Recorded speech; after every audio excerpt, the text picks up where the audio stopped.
Welcome to Paris, the city of love, romance, Napoleon, and croissants. Or should I say, croissant. Here are the 10 best things to do in Paris, regardless of the season.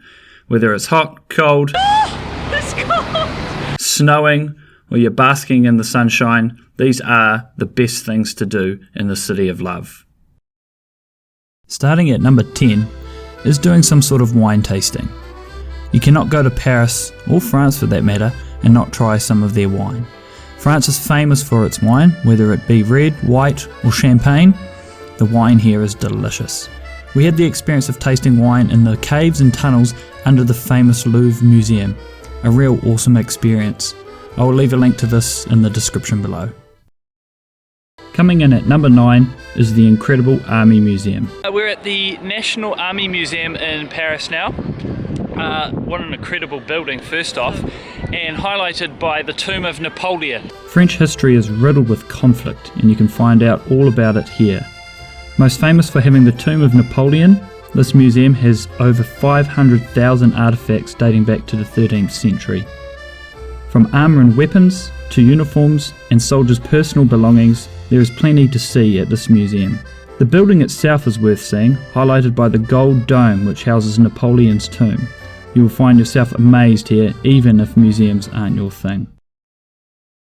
At number 8 is the magnificent Sacre Basilica in the Montmartre district. So we've come up to the Montmartre, I think they say Montmartre, I don't know how to pronounce it, something like that. It's a little district, I suppose, on the hills overlooking Paris, with cute little streets and cafes and stalls. It's really cool. But the main part of the area or the district is the Sacre Basilica, which is what we've come up for. So we're going to go check that out, but it's quite cool enjoying these little streets along the way. The Sacre Basilica stands at the summit of the Montmartre hill, which is the highest peak in Paris. Construction on the basilica started in 1875 and it was finally finished in 1914, and it reflects a Roman Byzantine style of architecture. The Montmartre district is primarily known for its artistic history and more recently its nightlife and club scene. Famous artists such as Monet, Picasso and Van Gogh all lived or worked in Montmartre, and for this reason the district has a very quirky, vibrant feel. Being the highest point in Paris, it also has incredible views over the rest of the city.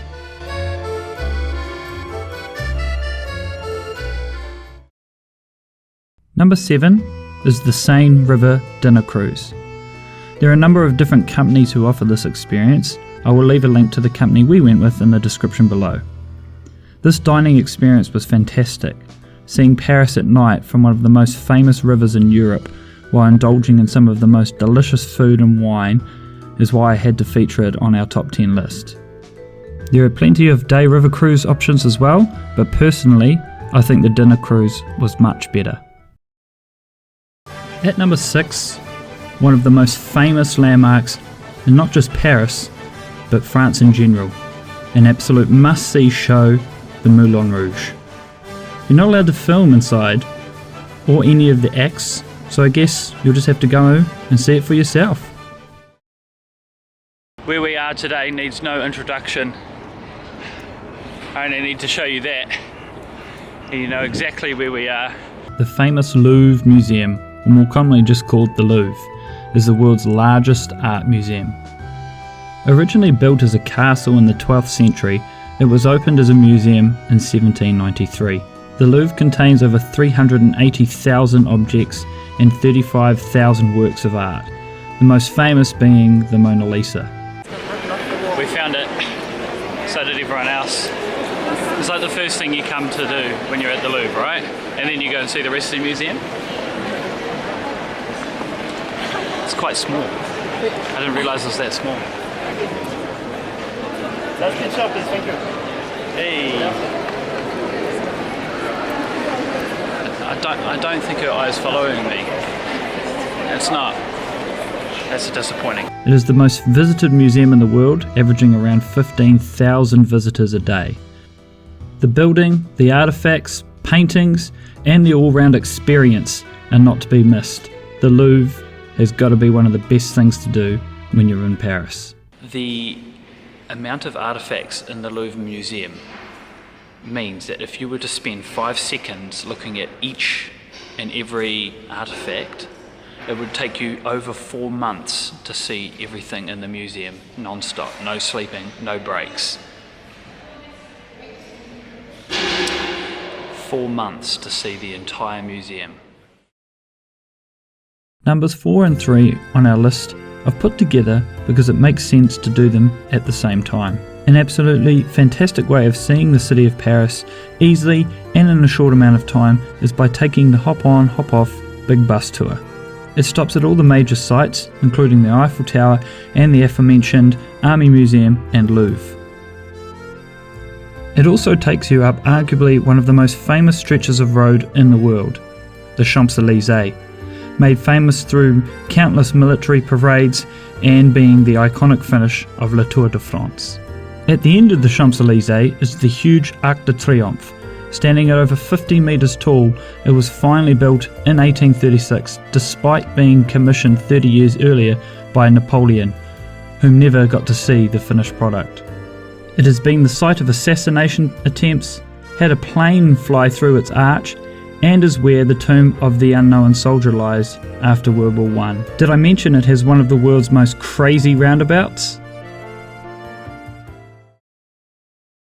The Palace of Versailles is at number 2, but only just. Let's start with some facts. The palace has 700 rooms, can hold 20,000 people, has 2,000 windows, 1,200 chimneys and 67 staircases. It sits on a site that is nearly 2,000 acres, which has its own lake and over 200,000 trees. The chateau was built in the 17th century as a royal palace. It was almost destroyed during the French Revolution and has since become a UNESCO World Heritage Site. One of the most famous rooms is the Hall of Mirrors, a 73-metre long room with 17 huge mirrors inside designed to reflect the windows facing the gardens. It was in this room where the Treaty of Versailles was signed on June 28, 1919, which officially ended World War I. Over 7 million people visit the palace each year. Do I need to tell you what's at number 1? I'm sure you can guess. Built between 1887 and 1889, standing 324 metres high, the Eiffel Tower was the tallest building in the world for 41 years. One of the most recognisable buildings in the world, let alone Paris, visiting here is an absolute must-do. Some may say it's a cliche to have this at number 1, but can you really imagine a trip to Paris and not visiting the Eiffel Tower?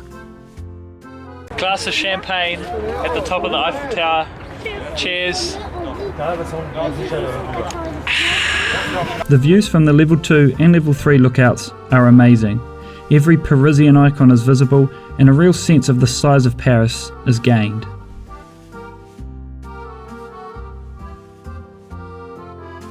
At night, every hour on the hour, the Eiffel Tower lights up for around 5 minutes. This display only adds to the reason that the Eiffel Tower is the number 1 thing to do when you're visiting Paris. Alrighty guys, it's time to wrap up the Paris adventure. Ash and I are signing out with the light display on the Eiffel Tower behind us. Thank you so much for watching. Au revoir. And we'll see you next time on Maddie's Shenanigans. Save your flip. How do we say thanks for watching? You know, definitely. In French. Merci. Au revoir. Merci. Au revoir. Alright. You know, definitely. Thanks for watching.